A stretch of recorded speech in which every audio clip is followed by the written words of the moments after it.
Two statements were made only days apart. One says that moral doctrine must be understood in close relationship with the lived experience of believers. The other says that moral truth does not come from experience. Rather, experience must be measured against moral truth. At first glance, they may sound compatible. They are not. In fact, they represent two radically different understandings of Christianity. One begins with revelation and judges human experience. The other begins with human experience and gradually reshapes revelation around it. And by the end of this video, you'll understand why a sermon delivered by one of the most influential cardinals in the United States has reignited a debate that Catholics thought had already been settled decades ago. More importantly, you'll understand why some faithful are now asking whether this controversy is really about one cardinal at all, or whether it reveals a much larger struggle unfolding inside the Church. Let's begin with the facts. On the 20th of June 2026, the Outreach Conference opened at Georgetown University in Washington, D.C. For many Catholics, Outreach needs no introduction. It is the apostolate, founded by Father James Martin, the American Jesuit who for years has become the most recognizable advocate for expanded pastoral outreach to LGBT Catholics. The conference attracts clergy, theologians, activists, and lay faithful from across the country. Its supporters describe it as an opportunity for dialogue and accompaniment. Its critics describe it as a vehicle for doctrinal ambiguity. Either way, it has become one of the most influential gatherings in contemporary American Catholic life. The principal liturgical event of the conference was a vigil mass. The homily was delivered by Cardinal Robert McElroy, Archbishop of Washington, and it is what he said there that has sparked intense discussion. Before we examine his words, we need to understand who Cardinal McElroy is. Because names matter, background matters, history matters. McElroy is not a fringe figure. He is not a retired bishop speaking from the margins. He is one of the most prominent cardinals in the American Church, created cardinal by Pope Francis, appointed Archbishop of Washington, frequently cited as one of the most influential representatives of the progressive wing of Catholic leadership in the United States. When McElroy speaks, people listen, not because everyone agrees with him, but because his words often indicate broader directions within contemporary Catholic discussion. During the homily, McElroy argued that many LGBT Catholics have experienced wounds from the Church. He spoke about exclusion. He spoke about judgment.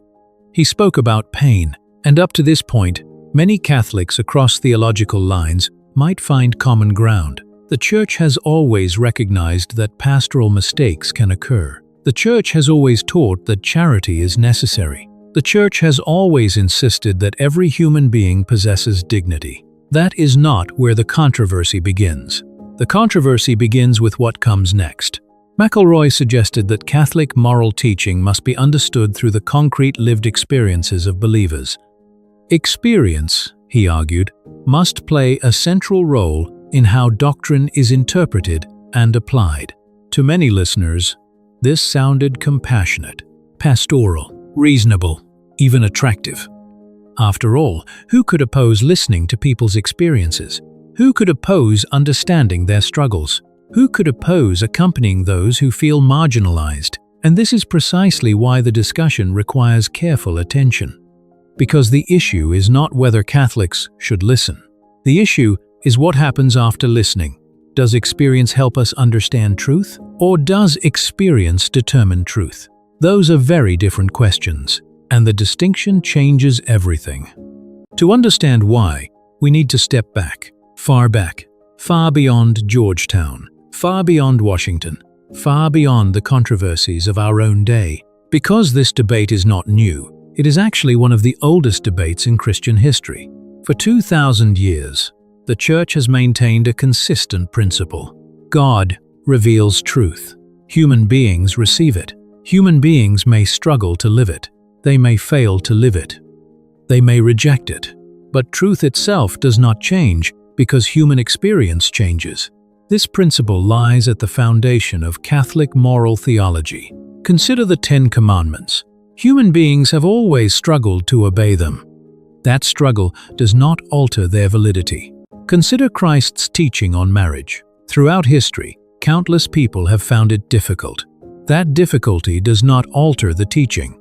Consider the call to forgiveness, to chastity, to humility, to self-sacrifice. None of these become less true because they are difficult. The Church has always taught that grace exists precisely because moral truth often exceeds human weakness. The Christian answer to failure has never been to lower the standard. The Christian answer has been conversion, and this is where a crucial distinction emerges. The Church certainly learns from experience. Experience can help pastors understand suffering. Experience can reveal challenges. Experience can illuminate circumstances. But experience does not create doctrine. Experience does not replace revelation. Experience does not redefine morality. Otherwise, every age would create its own Christianity. Every generation would produce its own gospel. Every culture would manufacture its own truth. And Christianity would cease to be revelation. It would become sociology. At this point, supporters of McElroy might object. They might say that this is unfair, that he is not denying doctrine, that he is simply emphasizing pastoral sensitivity. And, to be fair, there is an important truth here. For too long, some Catholics have reduced morality to a small set of issues, especially sexual issues. They have sometimes spoken about sexual sins while neglecting charity. They have condemned impurity while ignoring injustice. They have defended doctrine while forgetting mercy. This criticism deserves to be heard. The Church's moral vision is much larger than sexuality. It includes justice, charity, truthfulness, care for the poor, forgiveness, humility. The saints understood this balance. So the problem is not McElroy's observation. The problem is the conclusion he appears to draw from it. Because recognizing that morality is broader than sexuality is one thing, suggesting that moral doctrine itself should be interpreted through experience is another. And here we encounter a teaching that the Church has repeated with extraordinary consistency.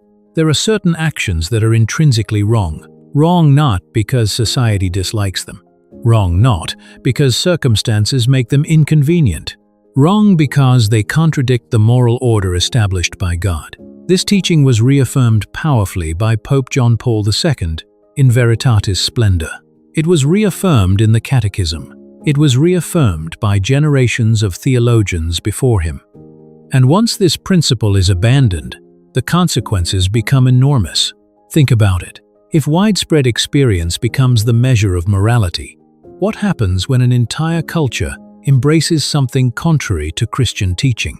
Does frequency make it right? Does popularity make it moral? Does acceptance create truth? History gives a clear answer. No. Otherwise, every moral revolution would automatically become a doctrinal revolution. The majority would become the final authority, and Christianity would cease to challenge the world. It would merely mirror it. This brings us to another important detail that received surprisingly little attention.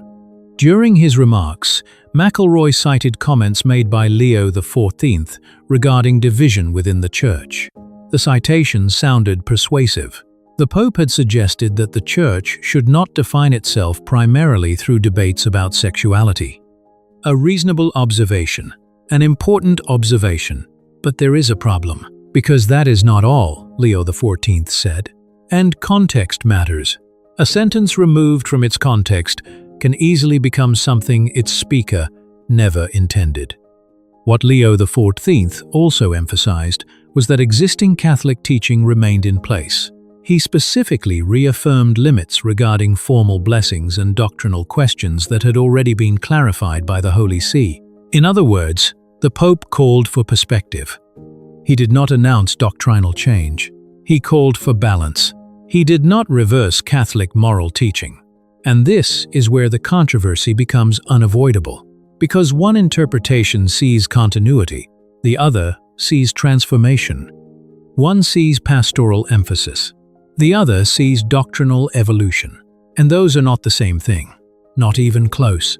The question, therefore, becomes much larger than one homily. It becomes a question about the nature of truth itself. Does doctrine emerge from revelation and guide experience? Or does doctrine gradually evolve from experience itself? The answer to that question determines everything else. The real question is no longer what Cardinal McElroy said.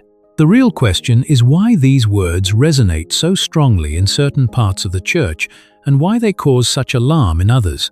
Because beneath every debate about morality, inclusion, and pastoral care lies a deeper issue, one that Catholics have wrestled with for centuries. Where does truth come from? This may sound like a simple question, but entire civilizations have risen and fallen based on how they answered it. For Catholics, the answer has always been clear. Truth is not invented by man. Truth is received from God. The Church does not create truth. She guards it, explains it, and hands it on faithfully from one generation to the next. That is why the current controversy matters. Cardinal McElroy argued that doctrine must be read in close relationship with the concrete experience of the faithful. On the surface, this sounds compassionate. It sounds pastoral. It sounds reasonable. After all, should the Church not listen to people? Should the Church not understand their struggles? Should the Church not accompany those who suffer? Of course she should. She always has. The saints spent their lives listening to broken people. Priests hear confessions every day. The Church has always understood human weakness better than any institution on earth. The problem begins when listening becomes something more. When understanding becomes adaptation, when accompaniment becomes approval, when experience begins to function not as something illuminated by truth, but as something capable of reshaping truth itself. That is where the line begins to blur. And history teaches us that whenever that line becomes blurred, confusion follows. Think about it for a moment. If widespread experience becomes the standard for morality, what happens when society changes? What happens when public opinion changes? What happens when a behavior once considered wrong becomes common? Does truth change with it? If the answer is yes, then morality becomes unstable. Every generation creates its own version. Every culture develops its own standards. Every era writes its own commandments. Truth becomes fluid, and something fluid cannot guide anyone. The Church has always rejected this idea, not because she is insensitive, not because she lacks compassion, but because she believes human beings need something stronger than shifting opinions. They need truth that remains true even when it becomes unpopular. This is why St. John Paul II dedicated so much attention to moral theology. In Veritatis Splendor, published in 1993, he confronted precisely this issue. The world was increasingly arguing that personal circumstances, intentions, and experiences should determine moral judgment. John Paul II answered firmly, "Human circumstances matter. Human suffering matters. Human weakness matters. But none of these things can transform evil into good. Some acts remain wrong because of what they are, not because the Church dislikes them, not because a pope declared them unpopular, but because they contradict the moral order established by God." This teaching was not invented by John Paul II. He was repeating what the Church had always taught. From St. Augustine to St. Thomas Aquinas, from the Fathers of the Church to the modern Catechism, the principle remained unchanged. Truth judges experience. Experience does not judge truth. This distinction may seem abstract, but its consequences are enormous. Because once moral truth becomes dependent upon experience, everything becomes negotiable. Marriage becomes negotiable. The priesthood becomes negotiable. The sanctity of life becomes negotiable. The uniqueness of Christ becomes negotiable. And eventually, the faith itself becomes negotiable. That is why critics of Cardinal McElroy are concerned. Their concern is not primarily about one issue. It is about the method itself. Because methods have consequences, if doctrine is continually interpreted through changing human experiences, then doctrine gradually becomes whatever people wish it to be, and that process has a name. More than 100 years ago, Pope St. Pius X saw it coming. In his encyclical Pascendi, he described a movement that sought to reinterpret Catholic teaching through the lens of human experience and modern culture. He called it modernism. His warning was severe. He described modernism as the synthesis of all heresies because it did not attack doctrine directly. Instead, it slowly transformed doctrine from within. It kept the language. It kept the vocabulary. It kept the appearance. But over time, the meanings changed. The words remained the same. The beliefs behind them became different. That warning remains strikingly relevant today, because many Catholics fear that this same process is happening again. Not through open rejection of doctrine, not through formal declarations of heresy, but through a gradual shift in emphasis, a shift from revelation to experience, from objective truth to subjective interpretation, from conversion to affirmation. And this brings us back to Leo XIV. Cardinal McElroy cited the Pope's remarks regarding sexual issues and unity within the Church. But there is an important detail that often gets overlooked. Leo XIV did not say moral teaching should change. He did not say doctrine should be rewritten. He did not say the Church should abandon her traditional teaching. In fact, during the same period, the Vatican reaffirmed opposition to formalized blessings that go beyond what had already been permitted under previous guidelines. That context matters, because partial quotations often create misleading impressions. A single sentence isolated from its context can appear to support almost anything. The complete picture frequently tells a different story. This is why so many Catholics today find themselves confused. They hear one message from certain church leaders. They hear another message from official documents. They hear one interpretation from commentators. They hear another from theologians. And in the middle of all this noise, ordinary faithful Catholics are left asking a simple question. What does the Church actually teach? The answer is not hidden. The answer is not complicated. The answer is found where it has always been found. In Scripture, in tradition, in the Catechism, in the consistent teaching of the Church through the centuries. The Church's moral teaching regarding sexuality remains what it has always been. Compassion toward every person, respect for every person, dignity for every person, but also clarity about what is and is not consistent with God's design. These two realities are not enemies. They belong together. Separate them and both are damaged. Compassion without truth becomes sentimentality. Truth without compassion becomes cruelty. The gospel demands both. Christ himself embodied both. He welcomed sinners. He forgave sinners. He ate with sinners. But he never redefined sin. He never adjusted truth to make it more acceptable. He loved people enough to call them higher. That remains the mission of the Church. Not to condemn, not to flatter, but to lead souls toward holiness.